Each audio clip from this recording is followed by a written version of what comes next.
The one. I don't know who gave me that, but over time with it, man, I've become a little scared. I've become a little scared to take a Xanax that, like, let's say Josh Letzler may give me. Yeah. Could be laced with fentanyl and then all the drinking. So I'm a little nervous. So now what I do is I call in my doctor and I'm like, hey, I need a Xanax. I got to fly. And then he scares me. He's like, dude, don't be drinking on these things. So the last... Are we on live yet? Yeah, we're on live. I'm telling everybody the story anyway. So the last time we flew, I was a little nervous about drinking much because he spooked me. So when I was on the flight, dude, I was still anxious. And I feel like the Xanax the man gives me is really weak. But I don't want a strong Xanax. I don't want something that's going to knock me out. Makes me very, like, taking pills now and drinking as you get older, it's not a good thing to do. It's a scary thing to do. I've had a few friends die from doing it. Getting right along. 60 seconds of gratitude. Who's thankful for something today? Smiley. I'm thankful I'm feeling a little better. Allie, I saw you the other day and I'm like, damn, is she in here crying or dying? Dying. Look like I didn't know what to say to you because you look like you're in really, really bad shape. Danny Ward, Xanax and whiskey certainly makes things more interesting. Man, we're just flying down to the Panama City airport. It's only an hour flight, but man, I hate to fly. So this is my one way I can overcome it and I can be okay up there. Like whenever we fly, I make my wife put where we are at all times on her phone. Like you can track where we are on the flight. So like I'm sitting there and I'm like, okay, in 1 minute we'll be 8 miles closer. And I'm just doing this, okay? Then once we get to Birmingham, once we fly over Birmingham going down there, I'm feeling better. Okay, then once we're starting to come down, I feel better. Then once we're landing, I start to feel better. Taking off, good morning, Hayden. Q, hard work cousin. All right, I'm thankful. We're going to the beach, and it's almost time to get into this house. Living in this apartment has been a very disruptive time in our life. It hadn't been the easiest time to be happy at home. The bathrooms are tiny. The kitchen's tiny. You're on top of each other. One person in the bathroom at a time. I'm sitting there, I'm about like a woman when it comes to getting ready in the morning, meaning this, I'm going first and getting out of there. But we're about to be done. Looking forward to getting the hell out of there. So today's show topic, Van, I said this beautifully to you yesterday. And I don't even remember how I said it. So you're going to have to remind me what I said.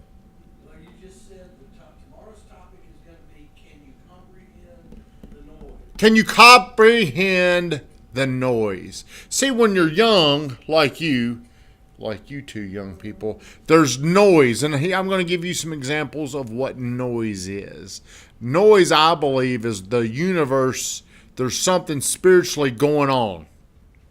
And it's giving you warnings. It's telling you. It's like these little tests that keep coming to you. And you're either going to pass the test or you're going to fail the test. And as you fail the test, each thing just seems to get a little harder. Like there's some people around here, they sit over there. I'm not going to say who. But like things just, that particular person seems to, whenever a test comes, they seem to not show up for it. It's an example. Do you know who I'm talking about? Don't want to say any names. Do you know who I'm talking about?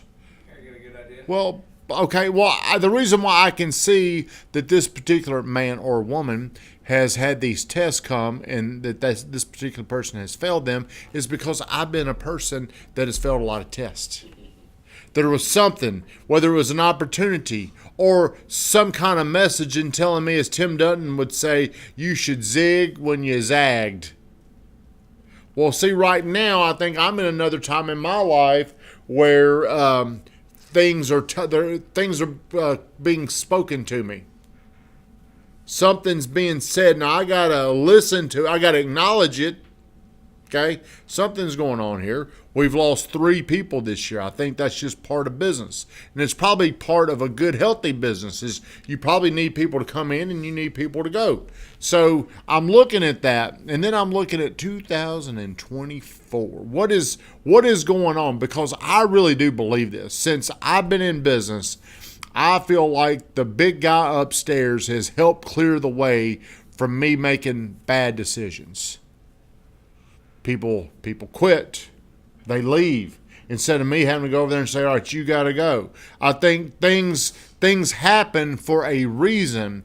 And I think things are happening around this team for a reason right now. I think we're supposed to be a smaller team and everybody's going to survive that's here through 2024. I think 2024 is going to be a tough year. There's my wife. She's on here. Thankful Angel and my employees are safe as they were in a bad accident on Monday. Well, good, Amanda. Glad they're okay. My wife and that dog are on their way in here. See, this dog is going damn crazy in this house. Last night I walked him outside, and as soon as he walked out, he jumped on this lady. Like, shit, I didn't even tell Brittany. I mean, she jumped up, and she didn't even move. She just stood there, and I'm trying to jerk him off. That didn't sound good. I'm trying to remove Jax from the lady. That resolved the issue. But all these things are going on right now, and I believe everybody in the world goes through tests. Some people are aware, some people are paying attention, and some people are completely oblivious to what's going on in their life. So I think if you want to be a good decision maker, you need to know. You need to know what's going on in your life. What's so funny, Van? I just told Brittany what you said. But I mean, like, you're prepared. You and I, hey, you got a little money set aside now, don't you? You're prepared. Yep. So I'm building this big ass house. I got to do something to be prepared. I'm thankful that I've got some money to make this mortgage payment for hopefully the next 2 years.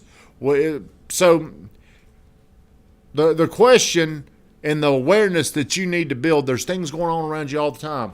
Are the right people in your life? When the right people are in your life, things tend to be easier. When the wrong people are in your life, things tend to get harder. Whenever you're making good business decisions or good financial decisions, the same law applies. Things get a little easier or things get a little harder. I think I'm just lucky that I'm being taken care of by the big guy. I really believe that he's looking out for me and things are happening just the way they're supposed to. Hey, Josh, I appreciate you saying that. I'm excited for we're bringing back the GTT Bash. You've never been to it. You've never been to it. It's Weatherman's birthday. What a coincidence.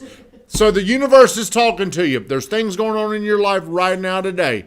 Are you listening? Or are you completely blind? Shut it down, Vingrafton. And shut off the lights. My eyes are a little aggy.